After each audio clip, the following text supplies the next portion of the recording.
বাংলাদেশের অর্থনীতি রপ্তানি নির্ভর, বিশেষ করে আমাদের তৈরি পোশাক খাত, যার উপর নির্ভর করে আমাদের লক্ষ লক্ষ পরিবার। 2026 সালের 9 ফেব্রুয়ারি বাংলাদেশ ও ইউনাইটেড স্টেটস একটি বাণিজ্য চুক্তি স্বাক্ষর করেছে। এই চুক্তি নিয়ে অনেক কথা হচ্ছে।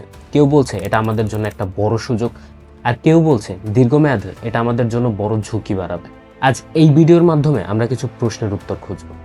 এত বাজার থাকতেও সবাই কেন ইউএস মার্কেটের জন্য মরিয়া? আর এই নতুন শুল্কমুক্ত আমদানি আমাদের কৃষক ও ক্ষুদ্র ব্যবসায়ীদের উপর কীভাবে প্রভাব ফেলবে? আর সবচেয়ে গুরুত্বপূর্ণ প্রশ্ন, আমরা কি ভবিষ্যতে অন্য কোনো দেশের সাথে বড় কোনো চুক্তি করতে পারবো? প্রথমে একটি বাস্তবতা বুঝতে হবে। ইউনাইটেড স্টেটস বিশ্বের সবচেয়ে বড় অর্থনীতিগুলোর একটি। এখানে মূলত তিনটি কারণ কাজ করে। প্রথমত, উচ্চ ক্রয় ক্ষমতা। আমেরিকান ভোক্তারা বেশি দাম দিয়ে পণ্য কিনতে পারে। একটি টি শার্ট যেখানে এশিয়ায় $5 থেকে $6, ইউরোপে $10 থেকে $12, কিন্তু একই টি শার্ট আমেরিকায় $15 থেকে $20 সেল হয়। প্রফিট মার্জিন এখানেই। একই গার্মেন্টস পণ্যের প্রফিট মার্জিন সবচেয়ে বেশি আমেরিকায়। দ্বিতীয়ত, বাজারের গভীরতা ও স্থিতিশীলতা। ইউএস বাজার সবচেয়ে বড় ও ধারাবাহিক। মধ্যপ্রাচ্য বা আফ্রিকার অনেক দেশে রাজনৈতিক ঝুঁকি বেশি, আর ইউরোপের কঠোর মানদণ্ড ও পরিবেশ আইন খুবই কঠিন। এই সকল দিক বিবেচনা করলে ইউএস মার্কেট তুলনামূলক স্থিতিশীল এবং বৃহৎ। আর ডলার ফ্যাক্টর তো রয়েছেই। ডলার যেহেতু আমাদের রিজার্ভ কারেন্সি, তাই ডলারের রপ্তানি মানে আমাদের মুদ্রা ঝুঁকি কম থাকে, আন্তর্জাতিক ব্যাংকিং সহজ হয়, আর বৈদেশিক মুদ্রা ডলারের জন্য আমাদের রিজার্ভও শক্তিশালী হবে। ইউএস মার্কেট শুধু একটা বাজার না, এটা একটা অর্থনৈতিক নিরাপত্তা। তাই এই মার্কেটের জন্য মরিয়া হওয়া পুরোপুরি অযৌক্তিক না। এই চুক্তি হওয়ার আগে আমেরিকার 2600 মতো পণ্য খুব কম বা বিনা শুল্কে আমাদের বাজারে প্রবেশ করত। এখন সেই সাথে আরও 1000+ পণ্য যুক্ত হবে, যাদের কোনো ট্যাক্স দিতে হবে না। এখন প্রশ্ন হলো, এই যে আমেরিকার এতগুলো পণ্য বিনা ট্যাক্সে বা নামমাত্র ট্যাক্সে আমাদের বাজারে প্রবেশ করবে, এতে করে আমাদের দেশের কোন খাত সবচেয়ে বেশি ক্ষতিগ্রস্ত হবে? সবচেয়ে বেশি প্রভাব পড়বে কৃষি খাতে। আমেরিকার কৃষি অত্যন্ত ভর্তুকি নির্ভর। আমেরিকার সরকার তাদের কৃষকদের প্রচুর পরিমাণে ভর্তুকি দেয়।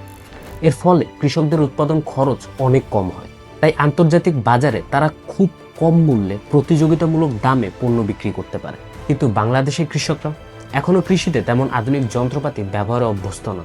আমাদের কৃষি কম যান্ত্রিকীকরণ। আমাদের সরকার কৃষিতে যে পরিমাণে ভর্তুকি দেয় তা আমেরিকার তুলনায় খুবই নগণ্য। আমাদের কৃষকরা ব্যাংকে ঋণ নিতে গেলেও মুনাফা সমেত অনেক বেশি ব্যয় হয়, এবং এর সাথে সাথে আমাদের জলবায়ু বেশ ঝুঁকিপূর্ণ। এই সব কিছু মিলিয়ে আমাদের দেশের কৃষকদের আমেরিকার কৃষকদের তুলনায় ফসল ফলাতে খরচ অনেক বেশি হয়।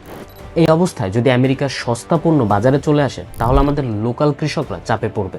প্রভাব যে শুধু কৃষিতে পড়বে ব্যাপারটা এমন না, এর প্রভাব ক্ষুদ্র শিল্পেও পড়বে।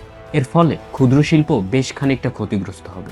আমেরিকা থেকে সস্তা প্রক্রিয়াজাত খাদ্য ও কৃষি পণ্য আমাদের বাজারে আসলে ক্ষুদ্র উদ্যোক্তাদের জন্য প্রতিযোগিতাটা অনেক বেশি কঠিন হয়ে যাবে।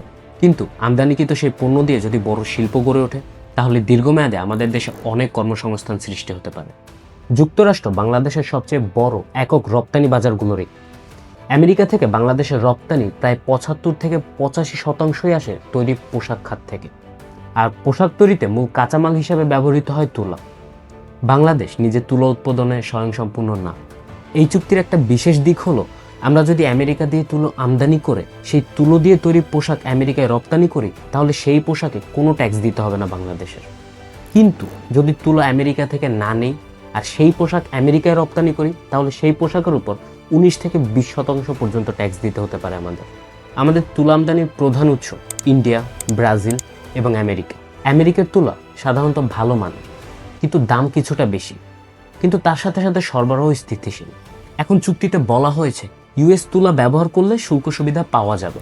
এখন কথা হচ্ছে, আমেরিকা থেকে তুলো কিনে আমরা সেই পোশাক তৈরি করলাম রপ্তানিতে ট্যাক্স ফ্রি সুবিধা পাওয়ার জন্য। কিন্তু ট্যাক্স ফ্রিতে যে লাভ হবে, আমদানিতে যদি খরচা তার চেয়ে বেশি হয়, তাই আমাদের লাভ লস নির্ভর করবে তুলার দাম ও ট্রান্সপোর্টেশন খরচার উপর। এর মানে লাভ নির্ভরশীল কিন্তু গ্যারেন্টেড না। এখন সবচেয়ে গুরুত্বপূর্ণ প্রশ্ন, বাংলাদেশ যদি অন্য কোনো দেশের সাথে গভীর বাণিজ্য চুক্তি করে, তাহলে কি আমেরিকা আমাদের বাধা দিতে পারবে? আইনগতভাবে বাংলাদেশ সার্বভৌম একটি দেশ, কিন্তু আন্তর্জাতিক বাণিজ্যে কিছু ক্লজ থাকে। যদি এমন কোনো দেশের সাথে চুক্তি হয় যাকে ইউএস তাদের কৌশলগত প্রতিদ্বন্দ্বী মনে করে, তাহলে তারা এই চুক্তি পুনঃ বিবেচনা করতে পারে। এটা সরাসরি নিয়ন্ত্রণ না, কিন্তু আমেরিকা কৌশলগত চাপ তৈরি করতে পারে আমাদের উপর। আর এটাই ভূ রাজনৈতিক বাস্তবতা। এই চুক্তির কিছু ভালো ও কিছু খারাপ দিকও রয়েছে। ভালো দিকগুলো হলো আমাদের রপ্তানি স্থিতিশীল হবে, বড় বড় প্রতিষ্ঠানে আমাদের দেশে বিনিয়োগ করার সম্ভাবনা অনেক বেড়ে যাবে। কিন্তু এর সাথে কিছু খারাপ দিকও রয়েছে, যেমন আমাদের কৃষকদের উপর চাপ পড়বে। এর ফলে আমদানি নির্ভরতা বাড়ার একটা সম্ভাবনা তৈরি হবে। মোট কথা, একটা চুক্তি নিজে কখনো ভালো বা খারাপ হয় না। প্রশ্ন হলো, আমরা কি আমাদের কৃষকদের সুরক্ষা দিতে পারবো? আমরা কি আমাদের শিল্পে বৈচিত্র্য আনতে পারবো? আমরা কি সবসময় শুধু একটি মার্কেটের উপরেই নির্ভর থাকবো? অর্থনৈতিক শক্তি আসে বৈচিত্র্য থেকে, একক নির্ভরতা থেকে না। বাংলাদেশের সামনে সুযোগ আছে, কিন্তু ঝুঁকিও আছে। এখন সিদ্ধান্ত নীতি নির্ধারকদের, কিন্তু বোঝার দায়িত্ব আমাদের। Stay aware, stay curious. I hope আজকে ভিডিওটি ভালো লেগেছে। যদি ভিডিওটি ইনফরমেটিভ মনে হয়ে থাকে তাহলে প্লিজ ভিডিওটিতে একটি লাইক দিয়ে দিন। আর যদি চ্যানেলে নতুন হয়ে থাকেন তাহলে আমি রিকোয়েস্ট করবো প্লিজ চ্যানেলটি সাবস্ক্রাইব করে ফেলুন। দেখা হচ্ছে নেক্সট নতুন কোনো ভিডিওতে। ততক্ষণের জন্য টাটা।